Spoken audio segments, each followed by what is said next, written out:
Two of the most significant Middle East peace deals, Camp David Accords and the Egyptian-Israeli peace agreement. William Quandt was involved in both. He was a member of the National Security Council in the Nixon and Carter administrations, and he's now a professor at the University of Virginia. And in full disclosure, I should also acknowledge that he was my academic advisor when I was a Middle East Studies major, Foreign Affairs at UVA. Welcome to the show, Professor. It's good to talk to you. You were always a tough grader. How do you grade President Obama and this administration's response? Well, a week ago I would have said they were somewhere in the low B range, but I think they've gotten up to kind of B plus, A minus. You know, they've been running behind events, but in revolutionary times that's not surprising.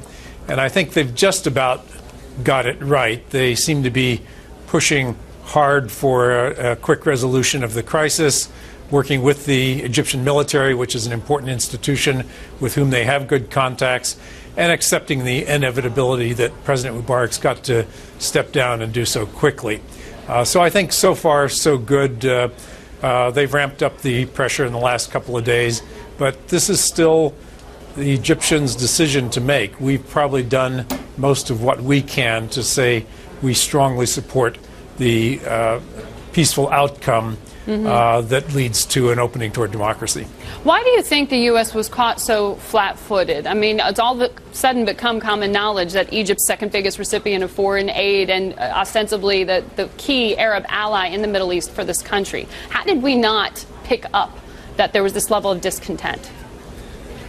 I think the discontent was obvious. I mean, I've been going to Egypt for 20 or 30 years, and in the last 4 or 5 years it was clear that a lot of Egyptians were fed up with the same old faces in the same positions. But that's true in many parts of the world, and certainly in the Middle East.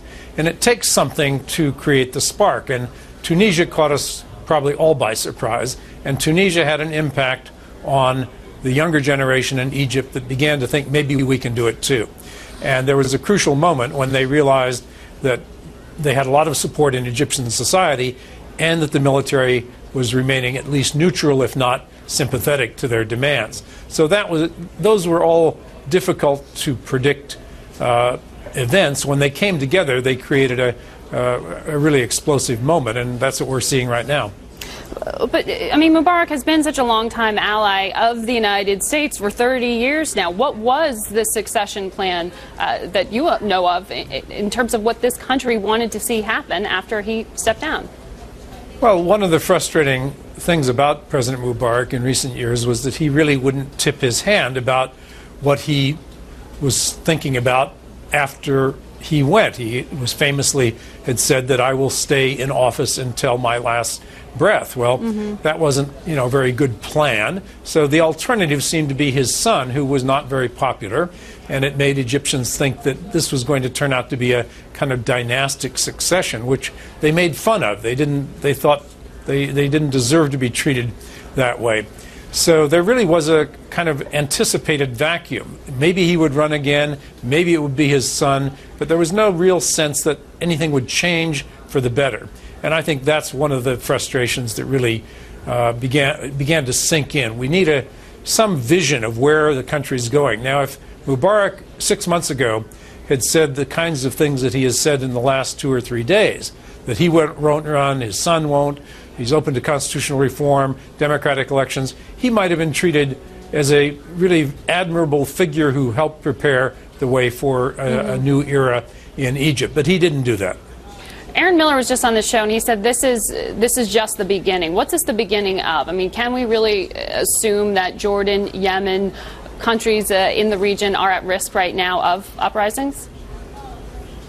There is discontent in those places and elsewhere. It's not easy for me to predict where another Egypt-like or Tunisia-like uprising might take place. I think it could be Algeria, although the military there would be more stubborn and resistant, I think. Syria is having some troubles now, but again, I think the regime will fight back hard there. The monarchies, Jordan and Morocco, seem to have immunized themselves better from this kind of uprising. They can get rid of governments without getting rid of the monarchy. Yemen looks like it's got some real turmoil going on, but those are the obvious problem areas, but we'll see. All right. Professor Quandt, thanks for making time and coming on the show. You're welcome.